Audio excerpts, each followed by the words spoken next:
Hello friends, welcome to secret of சமையல். இன்னைக்கு நம்மளோட சேனல்ல நாம பார்க்க போறது ஒரு சூப்பரான மசாலா சுண்டல் ரெசிபி. ஒரு ஈவினிங் டீயோட சாப்பிடறதுக்கு காரசாரமா சூப்பரா இருக்கும் இந்த சுண்டல். வீடியோக்குள்ள போறதுக்கு முன்னாடி நீங்க என்னோட சேனலுக்கு இப்பதான் முதல் முறையா வரீங்கன்னா வீடியோ கீழே இருக்கிற சப்ஸ்கிரைப் பட்டனை மறக்காம பிரஸ் பண்ணிக்கோங்க. பக்கத்துல இருக்கிற நோட்டிபிகேஷன் பெல்லையும் மறக்காம கிளிக் பண்ணிக்கோங்க. அப்பதான் என்னோட ஃபியூச்சர் நோட்டிபிகேஷன்ஸ் உங்களுக்கு உடனே வந்து சேரும். சரி வாங்க, இப்போ இந்த சுட சுட ஒரு சூப்பரான காரசாரமான ஒரு மசாலா சுண்டல் எப்படி செய்யலாம்னு பார்க்கலாம். வெள்ளை கொண்ட கடலைய ஒரு 8 மணி நேரத்துல இருந்து 10 மணி நேரம் வரைக்கும் ஊற வச்சு இந்த மாதிரி எடுத்து வச்சுக்கோங்க. நல்லா ஊறி இருக்கணும் சுண்டல். இப்ப ஊற வச்ச தண்ணியை வடிச்சிட்டு இந்த மாதிரி ஒரு பிரஷர் குக்கர்ல போட்டுடலாம். இந்த சுண்டல் முழுகிற அளவுக்கு தண்ணி விட்டுக்கோங்க. சுண்டலுக்கு தேவையான அளவுக்கு உப்பு சேர்த்திக்கலாம். கூடவே கொஞ்சமா மஞ்சள் தூள் சேர்த்து வேக வச்சுக்கலாம். இந்த பிரஷர் குக்கர் மூடி இதை வந்துட்டு ஒரு 4ல இருந்து 5 விசில் விட போறோம். பிரஷர் குக்கர் அடுப்புல வச்சாச்சு. இப்ப இது வேகத்துக்குள்ள நம்ம ஒரு மசாலா ரெடி பண்ணிக்கலாம். ஒரு பேன் அடுப்புல வச்சிருக்கேன். இதுல வந்துட்டு நம்ம ஒரு மசாலாக்கு ஒரு பொடி ரெடி பண்ணணும். அதுக்கு வந்துட்டு வரமிளகாய் 3 வரமிளகாய் எடுத்து வச்சிருக்கேன். ஒரு சின்ன துண்டு பட்டை, 3 கிராம்பு, ஒரு 1/2 டீஸ்பூன் சோம்பு, 1/2 டீஸ்பூன் சீரகம், 1 டீஸ்பூன் வந்துட்டு மல்லி, எல்லாத்தையும் வறுத்துக்கலாம் லேசா. நல்லா மணம் வர அளவுக்கு இதை வந்துட்டு வறுத்துக்கோங்க.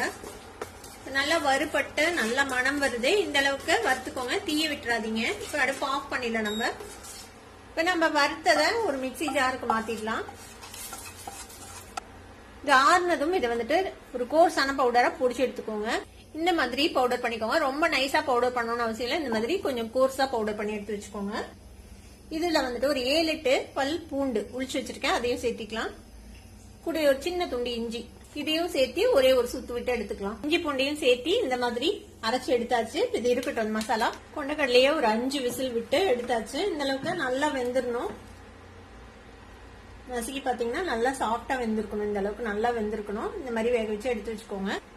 இப்ப இந்த தண்ணியை வடிச்சிடலாம். நம்ம ஒரு வடச்சட்டி அடுப்புல வச்சிருக்கேன். இதுல கொஞ்சமா எண்ணெய் விட்டுக்கலாம். ஒரு டீஸ்பூன் அளவுக்கு எண்ணெய் சூடானதும் இது தாளிக்கிறதுக்கெல்லாம் எதுவும் போட தேவையில்லை. நேரடியா நம்ம வந்துட்டு நறுக்கின வெங்காயம் சேர்த்திக்கலாம். நான் ஒரு வெங்காயத்தை இந்த மாதிரி சாப் பண்ணி வச்சுட்டேன், சேர்த்திக்கோங்க.